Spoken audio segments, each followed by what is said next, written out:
नमस्कार। शब्द साची विंध्य के इस समाचार बुलेटिन में आपका स्वागत है। मैं हूं आपके साथ नियाजिया। शुरुआत करते हैं हेडलाइन से। गुरु नानक जयंती पर रीवा के गल्ला मंडी गुरुद्वारे में कीर्तन पाठ और लंगर का आयोजन। रीवा में रबी बोनी के लिए डीएपी खाद का संकट, फिर कतार में किसान। 3 दिन बाद लापता युवक का शव नदी से बरामद, डूबने की आशंका। रीवा में महिला ने ऑटो चालक की चप्पलों से की पिटाई। रीवा के एसडीएमएच में देर रात ठेकेदार के कर्मचारियों द्वारा चोरी। रीवा में शिक्षकों की ई अटेंडेंस अनिवार्य, हाईकोर्ट ने याचिका खारिज की। रीवा में मतदाता सूची का विशेष गहन पुनरीक्षण अभियान शुरू, घर घर होगा सत्यापन। गीतांजलि पब्लिक स्कूल रीवा में अंतर सदन प्रश्नोत्तरी प्रतियोगिता का हुआ आयोजन। एसडीएमएच रीवा के आईसीयू के पास बघेली कलाकार ने बनाई रील, प्रबंधन ने जांच बैठाई। सतना में हाईवे पर डीजल चोरी करते 2 शातिर चोर पकड़े गए, स्कॉर्पियो जब्त। मऊगंज में सड़क हादसा, ट्रेलर चालक की अस्पताल में मौत। सिंगरौली में महिला सरपंच सड़ी धान लेकर कलेक्टर कार्यालय पहुंची और तेज बारिश और आंधी का दौर थमने के बाद अब मध्य प्रदेश में बढ़ने लगी ठंडक। जादू देखा है, हम दिखाते हैं। आप सोचिए, हम बनाते हैं। अपने घर या ऑफिस को सजाएं मनपसंद डिजाइन के कस्टमाइज वॉलपेपर्स, ब्लाइंड्स, पेंटिंग्स और लेजर कटिंग से बनी आकर्षक चीजों से। आज ही कॉल कीजिए 7611125428, क्योंकि आपकी कल्पनाओं को पंख देना भी जरूरी है। अब खबरें विस्तार से। सिखों के प्रथम गुरु गुरु नानक देव जी की जयंती के पावन पर्व पर रीवा शहर के गल्ला मंडी स्थित गुरुद्वारा साहिब में बुधवार को भक्ति और सेवा का अनुपम संगम देखने को मिला। सुबह से ही गुरुद्वारा परिसर गुरु ग्रंथ साहिब के पावन पाठ और मधुर कीर्तन की स्वर लहरियों से गूंज उठा। बड़ी संख्या में सिख समाज के साथ साथ अन्य धर्मों के श्रद्धालु भी पहुंचे और गुरु महाराज के समक्ष नतमस्तक होकर आशीर्वाद प्राप्त किया। सुबह से शुरू हुआ अखंड पाठ का भोग दोपहर में संपन्न हुआ। इसके बाद रागी जत्थों द्वारा प्रस्तुत शब्द कीर्तन ने सभी को भाव विभोर कर दिया। बच्चों से लेकर बुजुर्ग तक हर आयु वर्ग के लोग गुरु की वाणी में लीन नजर आए। गुरुद्वारा कमेटी की ओर से विशेष रूप से परिसर को फूलों, झालरों और रंग बिरंगी लाइटों से सजाया गया था। दोपहर 12 बजे से शुरू हुआ प्रसिद्ध गुरु का लंगर सभी के लिए खुला रहा। गुरुद्वारे की रसोई में सैकड़ों सेवादारों ने मिलकर भोजन तैयार किया।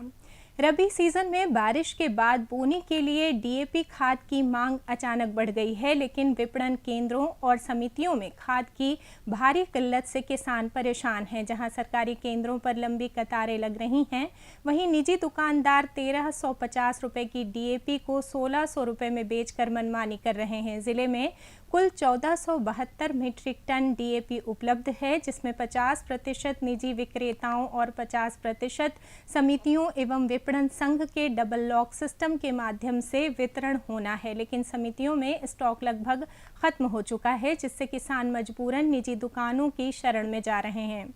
मांग और आपूर्ति के बीच भारी अंतर के कारण केंद्रों पर भीड़ बढ़ रही है और व्यवस्था चरमरा रही है।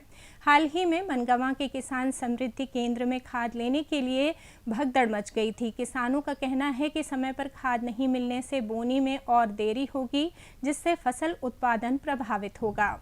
रीवा जिले के सुहागी थाना क्षेत्र के रघुनाथपुर गांव में उत्तर प्रदेश के मऊ जिले के चित्रकूट निवासी गोविंद सेन सोमवार को बुआ के घर से नदी में नहाने की बात कहकर निकला था, लेकिन लौट कर नहीं आया। उसके कपड़े नदी किनारे मिलने से डूबने की आशंका जताई गई। लगातार 3 दिनों की तलाश के बाद बुधवार को एसडीआरएफ टीम ने रस्सियों की मदद से शव को नदी से बाहर निकाला और पुलिस के सुपुर्द किया। पुलिस ने शव को पोस्टमार्टम के लिए अस्पताल भेज दिया है। साथ ही मर्ग कायम कर मामले की जांच शुरू कर दी है। एसडीआरएफ की टीम बीते 2 दिनों से लगातार तलाश में जुटी थी। घटना से परिजन गहरे सदमे में हैं।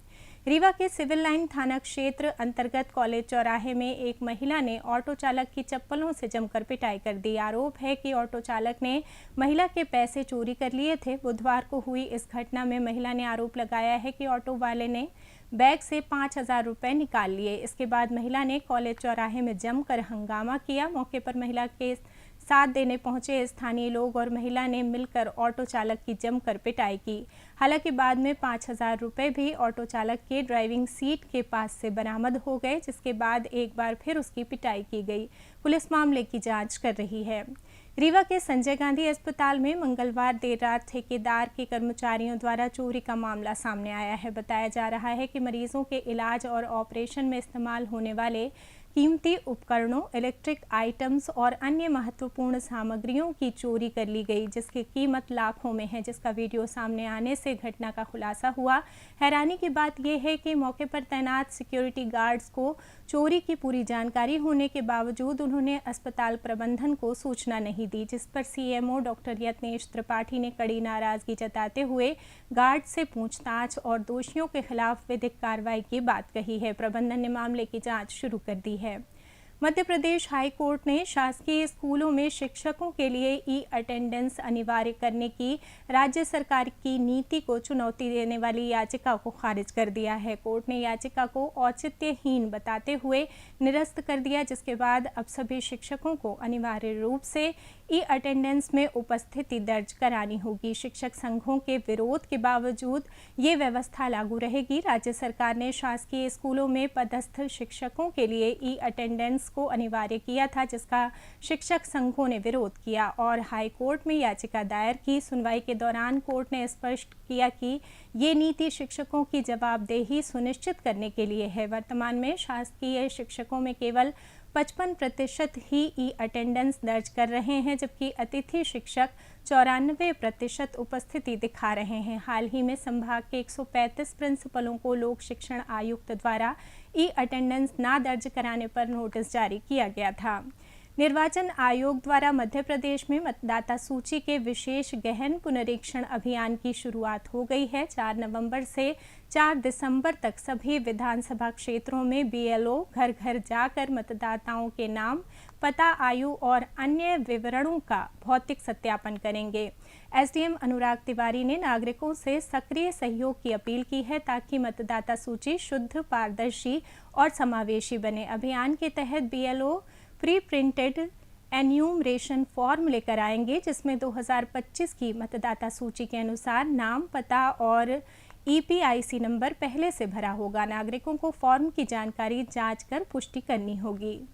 अभी ये स्पेशल इंटेंसिव हम लोग रिवीजन कर रहे हैं, जो कि 2 महीने की पूरी प्रक्रिया में होगा। ये अभी 4 तारीख से लेके 4 नवंबर से 4 दिसंबर तक ये सबसे पहले बीएलओ जो है वो डोर टू डोर जाएगा और एक जो हमारी वोटर लिस्ट है उसमें वोटर्स का सत्यापन करेगा। इसमें वोटर्स के सत्यापन के लिए उनको बीएलओ ऐप के माध्यम से और फिजिकल जो गणना पत्रक है उसके माध्यम से भी वेरिफिकेशन करने के लिए कहा गया है। हर एक वोटर के लिए जो गणना पत्रक है वो बनाया गया है। गणना पत्रक में बीएलओ के माध्यम से वो गणना पत्रक आपके घर तक आएगा और वो बीएलओ की द्वारा देने पर आपको जो डिटेल है मतदाता को, वो डिटेल भरनी पड़ेगी। और अपना 2003 की मतदाता सूची में यदि उसका नाम था, क्योंकि हमारी जो पूर्व जो एसआईआर हुई है वो 2003 में हुई है, तो 2003 की डिटेल उसको भरनी पड़ेगी कि 2003 में वो कहाँ का मतदाता था। और यदि उसका मतदाता सूची में नाम 2003 में नहीं मिलता है, किसी तरह के प्रमाण नहीं मिलते हैं, तो फिर उसको जोड़ने की प्रक्रिया है कि 2003 के पूर्व के जो डॉक्यूमेंट हैं उसको वो अपने 11 तरह के डॉक्यूमेंट हैं और ओवरऑल 13 तरह के डॉक्यूमेंट हैं, वो डॉक्यूमेंट दिखाने पड़ेंगे।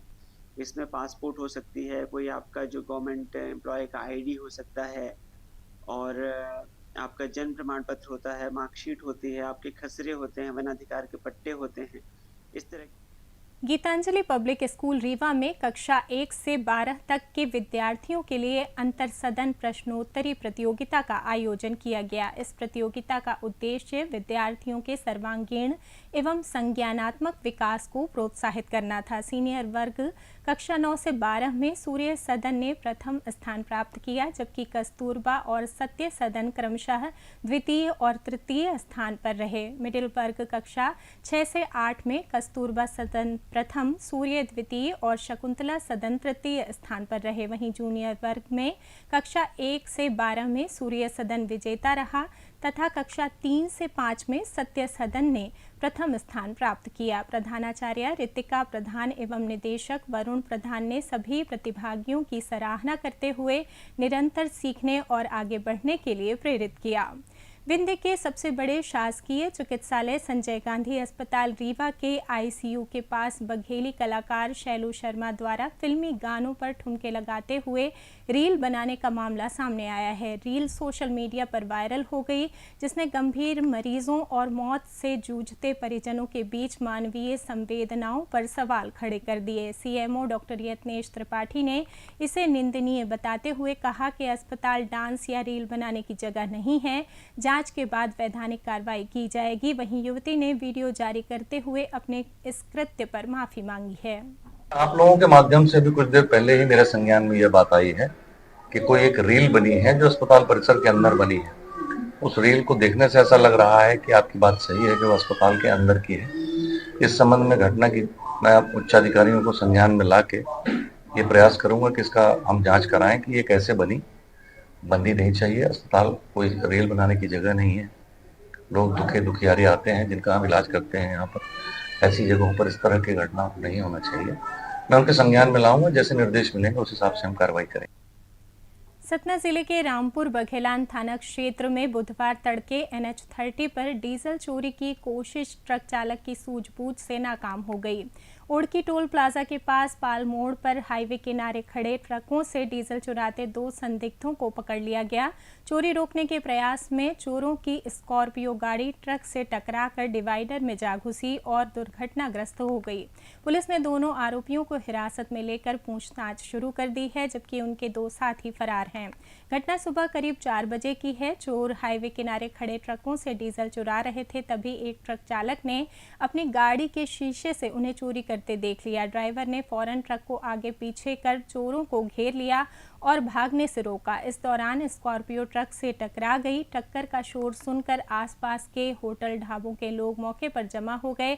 भागने की कोशिश कर रहे 2 चोरों को स्थानीय लोगों ने दौड़ाकर पकड़ लिया। अंधेरे का फायदा उठाकर उनके 2 साथी फरार हो गए। प्रत्यक्षदर्शियों के अनुसार ये चोर लंबे समय से हाईवे पर ट्रकों से डीजल चोरी कर रहे थे। घटना की सूचना पर रामपुर बघेलान थाना पुलिस ने मौके पर पहुंचकर दोनों आरोपियों को हिरासत में लिया और स्कॉर्पियो गाड़ी जब्त कर ली।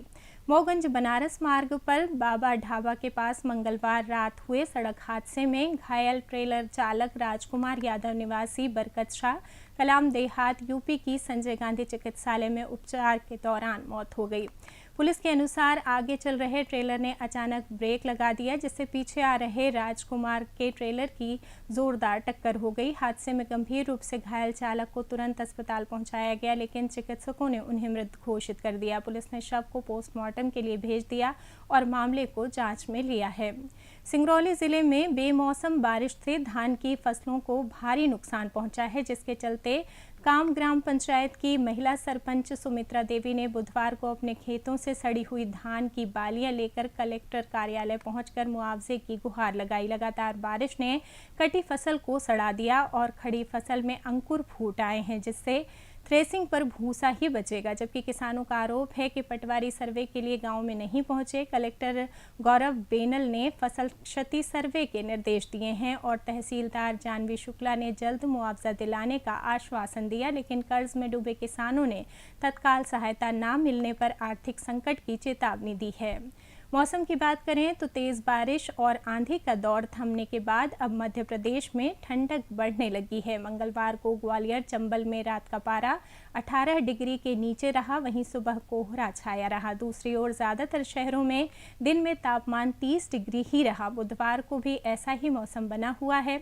हालांकि जबलपुर, नर्मदापुरम, भोपाल और शहडोल संभाग में बादल बूंदाबांदी वाला मौसम है। मौसम विभाग ने रायसेन, हरदा, नर्मदापुरम, बैतूल, नरसिंहपुर, छिंदवाड़ा, पांढुर्णा, जबलपुर, कटनी, सिवनी, उमरिया, शहडोल, अनूपपुर, डिंडौरी, मंडला और बालाघाट में कहीं कहीं बूंदाबांदी होने का अनुमान जताया है। 6 नवंबर को 3 जिले छिंदवाड़ा, सिवनी और बालाघाट में बूंदाबांदी की संभावना है। इसी के साथ ये समाचार बुलेटिन समाप्त हुआ। कल फिर मिलेंगे नई खबरों के साथ। जुड़े रहिए शब्दसाची विंध्य से, और विंध्य से जुड़ी तमाम खबरों के लिए हमारे चैनल को सब्सक्राइब कर दें। अपने आसपास की खबरें हम तक पहुंचाने के लिए स्क्रीन पर दिए नंबर पर आप संपर्क भी कर सकते हैं। धन्यवाद।